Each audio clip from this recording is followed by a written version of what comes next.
¿Qué tal? Soy Carlos Ventura y este es el episodio número 27 de La Escapatoria, un podcast de Fórmula 1 en particular y automovilismo en general. Yo ya no sé ni cómo empezar los episodios, porque hemos tenido un Gran Premio de Las Vegas que nos ha dejado con una victoria de Max Verstappen, pero que sin ninguna duda ha sido mucho más interesante fuera de pista con todo lo que pasó al terminar la carrera que lo que vimos sobre el asfalto. Más que nada porque horas más tarde de acabar el Gran Premio comunican que los McLaren estaban descalificados y eso supone un golpe tremendo en el Mundial. Todo eso lo vamos a comentar, al igual que también el resto de categorías, porque terminó la F1 Academy con Dorian Pink como campeona y este próximo fin de semana vuelve la Fórmula 2 en Qatar. Así que con toda esta actualidad, que no es poco con todo lo que ha pasado en Las Vegas, comenzamos.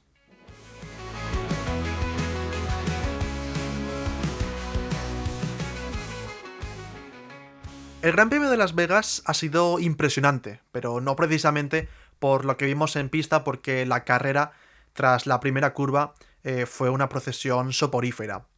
Pero es que todo lo que pasó en el post-carrera ha sido tremendo. Claro, aquí en España la carrera terminó sobre las 6:30 de la mañana, pero es que no fue hasta unas horas más tarde donde todo se empezó a liar. Y efectivamente, tras no pasar las verificaciones de la FIA, los dos McLaren, Lando Norris y Oscar Piastri, fueron descalificados del Gran Premio por excesivo desgaste en la plancha del suelo del coche. Es decir, que iban ilegalmente más bajos de lo permitido. Y claro, el Mundial con este resultado cambia muchísimo, porque Norris deja de sumar 18 puntos que había conseguido con esa segunda posición y Piastri deja de sumar otros 12 puntos. Y el que se lleva 25 es Max Verstappen, tras la victoria en Las Vegas. Es básicamente el escenario que necesitaba Verstappen para meterse de lleno en la pelea por el Mundial, un 0 de Norris. Y aunque haya sido en los despachos, aquí lo tiene.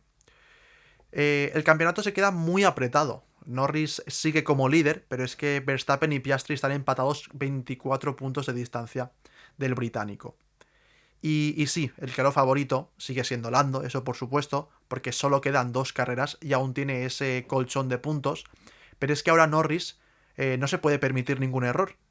Es que no se puede permitir casi ni bajarse del podio en las carreras que quedan y eso en realidad es una presión bastante grande. El postcarrera en general fue tremendo, sobre todo si lo estabas viviendo en redes sociales, porque primero se rumoreaba la posibilidad de los McLaren descalificados y luego desde la BBC lo confirmaban antes que la propia Fórmula 1, y lo que me pareció tremendo es esa imagen de Oscar Piastri sonriendo saliendo del circuito. Entiendo que ya conocedor de esa doble descalificación, porque claro, Piastri debe ser el descalificado más feliz de la historia de la Fórmula 1, porque que no hayan sumado puntos ninguno de los dos McLaren hace que eso le mantenga vivo en la lucha por el Mundial. Porque últimamente estamos hablando siempre del duelo Verstappen-Norris, pero es que Piastri tiene las mismas herramientas y las mismas armas que Lando. Pero claro, con el mal rendimiento de las últimas carreras siempre lo estamos sacando de la ecuación. Aunque eso sí, recuerdo que Piastri siempre ha ido muy bien a Qatar, que es en la próxima cita. Ganó las sprints de 2023 y 2024 y luego en las carreras del domingo, en su año de debut, hizo segundo y la temporada pasada tercero. Así que ojalá encuentre esa buena versión en Qatar y podamos tener una pelea por el Mundial a 3 bandas, que sería sinceramente impresionante. Más que nada, porque estamos en la primera vez desde el año 2010 que tenemos a 3 pilotos a falta de 2 carreras con opciones de ser campeones del mundo. En aquella temporada del año 2010, que ya ha llovido mucho, teníamos a Alonso, a Webber, a Hamilton, Button y el que se acabó llevando el gato al agua, Sebastian Vettel. Pero es que encima en este 2025 las distancias son mucho menores. Y no hace falta tantas cábalas con abandonos o posibles ceros para que cualquiera de los 3 en realidad acabe siendo campeón del mundo. Aunque yo no descartaría que viésemos errores o viésemos posibles ceros, porque los 3 en realidad, tanto Verstappen como Piastri como Norris, ya han dejado escapar muchos puntos por el camino. Por ejemplo, Norris ahora mismo se estará acordando de carreras como Países Bajos, donde rompe motor yendo segundo. Piastri seguro que se acuerda de Australia, donde pierde el coche bajo la lluvia, o en Bakú, donde acaba contra el muro en la primera vuelta.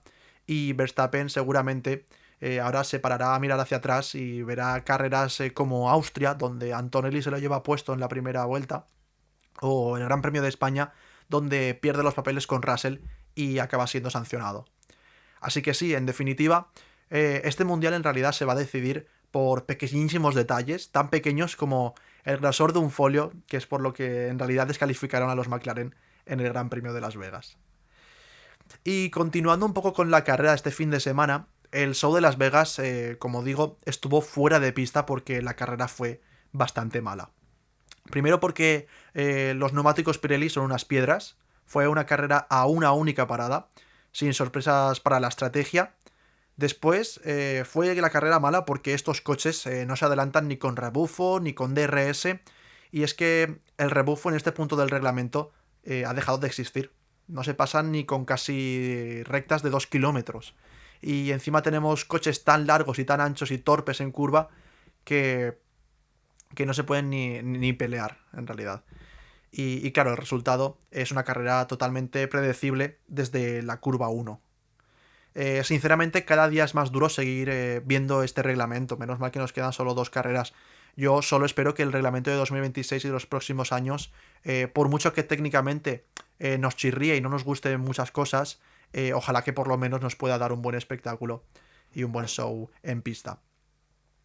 Y la verdad es que lo de la Fórmula 1 es surrealista, macho, porque tras una procesión de hora y media a las 5 de la mañana, al acabar, los pilotos del podio de repente se montan en un Cadillac rosa de Lego, conducido por Terry Crews, que se pone a cantar por la cara, para llevarle hasta Mickey Mouse, que hace de director de orquesta en una fuente gigante, y horas después descalifican a los 2 McLaren. Es que yo ya no sé si lo que vi la noche del domingo fue la Fórmula 1, si yo es que iba borracho o en realidad fue todo un sueño.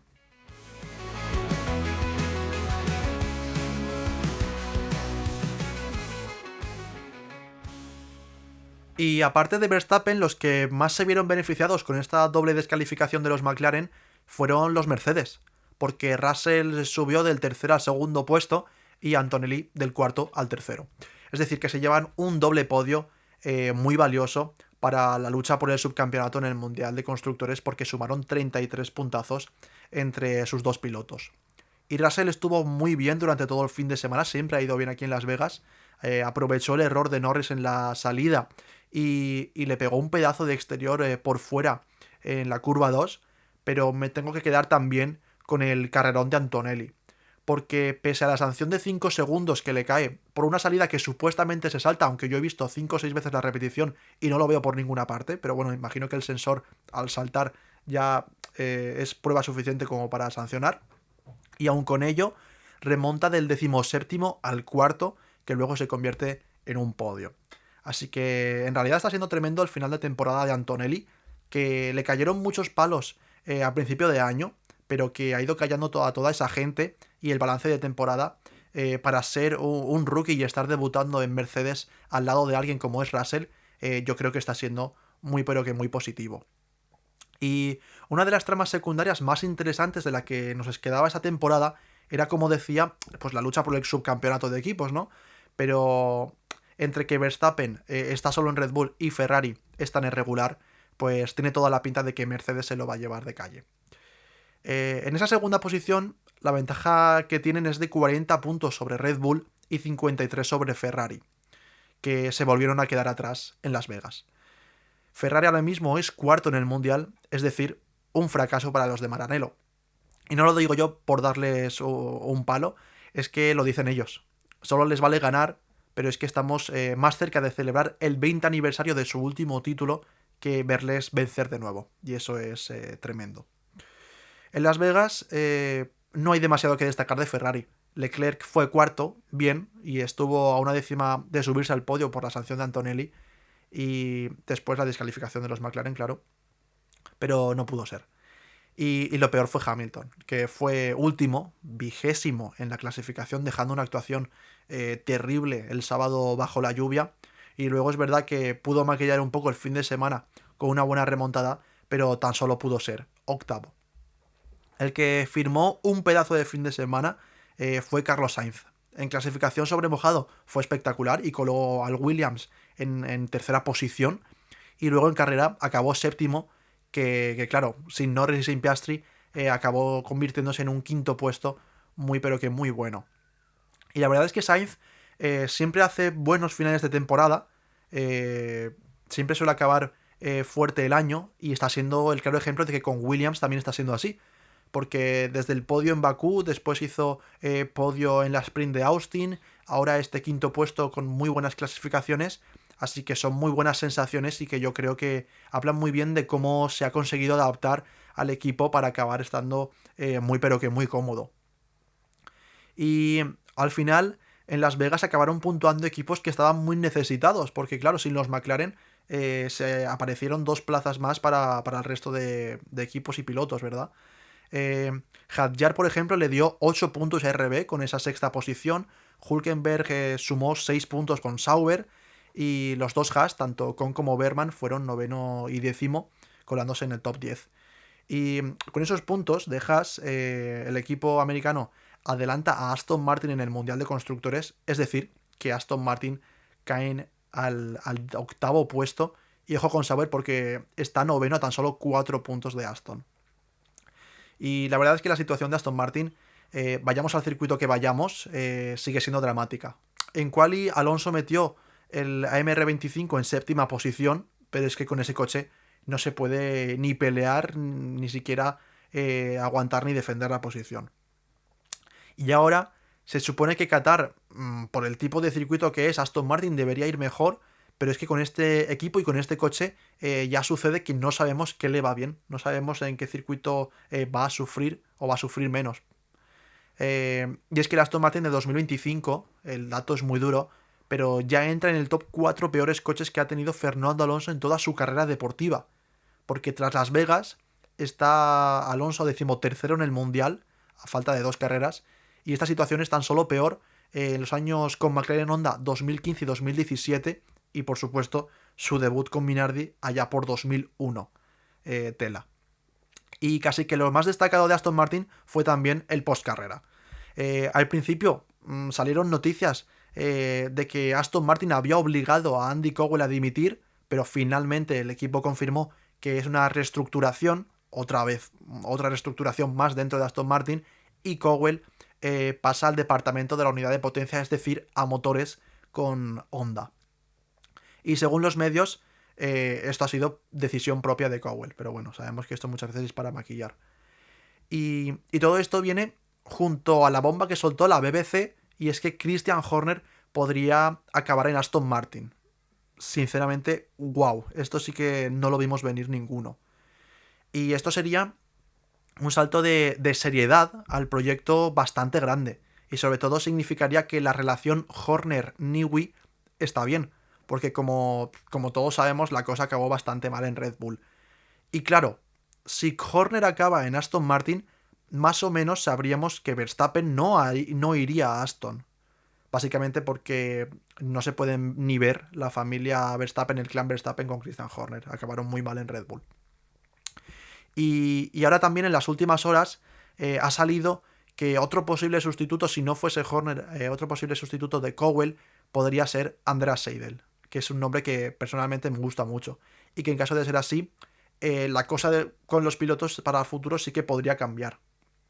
Pero bueno, todo esto son elucubraciones. Lo importante y más fundamental es que el coche de 2026 acabe funcionando y acabe siendo rápido.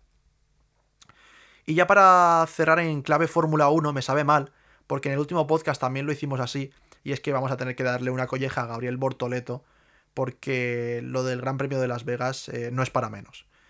Yo creo que Bortoleto en su cabeza iba a hacer una salida histórica, de esas que parecen de videojuego, pero la realidad es que lió una tremenda. En la primera curva se va muy pero que muy largo, se lleva puesto a Stroll a Gasly y encima se queda cruzado en mitad de la curva y sinceramente poco pasó para lo que podría haber sido. Y estas 2 últimas carreras de Bortoleto con accidentes empañan un poco la temporada que estaba haciendo, porque muchos lo metíamos en el saco del rookie del año, pero con estas cosas y estas desconexiones que ha tenido a lo largo de la temporada, donde Hülkenberg ha estado delante en quali y en momentos importantes, hacen que igual haya que mirar para otro lado para elegir al debutante del año.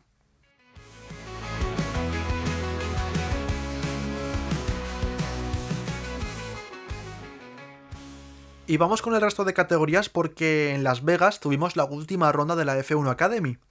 Y fue un poco desastre, porque se tenía que decidir el título entre Dorian Pin y Maya Beug, y en la primera carrera, en la relanzada del safety car, es decir, en la salida, porque salieron bajo coche de seguridad, Maya de repente rompió el coche, perdiendo muchas posibilidades de ser campeona, porque lo tendría todavía más complicado para la carrera 2. Y con este safety, la gente se alarmó mucho con una imagen que vimos con una grúa en mitad de la pista, yendo a por el coche de Maya. Y está claro que no es lo ideal, pero tampoco hay que ser catastrofistas. Al fin y al cabo, era una situación de safety car que estaba controlado, y esta imagen en categorías americanas es bastante normal, y en realidad solo hay que tener un poco de cuidado y ya está. El problema también está cuando los pilotos no hacen caso de las banderas amarillas, de las banderas rojas y en general de las indicaciones de dirección de carrera. Pero por suerte, en el caso de la F1 Academy, todas se hicieron bien, y esto por supuesto pues queda en anécdota, como debería ser siempre, ¿no? La carrera 1 encima se la llevó Pin, y en la segunda simplemente Dorian tenía que hacer los deberes para ser campeona, y eso es lo que hizo. Un quinto puesto en la carrera 2, que es lo que le valió para proclamarse como la tercera campeona de esta categoría. Y a ver, sí, la F1 Academy deja muchas cosas que desear, tal vez es un gran escaparate, es verdad, para las pilotos, pero en cuanto a serie, en cuanto a categoría, tal vez buscarse la vida lejos de ella sea lo más sensato si de verdad quieres labrarte un nombre serio y con posibilidades de más proyección que esta en el automovilismo. Y ya para cerrar, comentar que este fin de semana que viene en Qatar vuelve la Fórmula 2, al igual que la Fórmula 1, tan solo nos quedan 2 rondas. Y comentar que anticlimático es que para el campeonato que hayamos tenido un parón tan largo, porque desde Bakú, en septiembre, no habíamos tenido una carrera de Fórmula 2. Recordamos rápido que Fornaroli llega como líder del campeonato con una ventaja de 19 puntos sobre Crawford, 27 sobre Browning, y un poquito más atrás queda Berkshire a 37 puntos. Y hasta aquí el episodio de hoy. Por supuesto, animo a que apoyéis este podcast siguiéndolo en Spotify, suscribiéndose en YouTube, al igual que me podéis seguir a mí en Twitter en @carlosf1ventura, y ahora también en TikTok en @carlosventuraf1. Y como siempre, nos seguimos escuchando en La Escapatoria.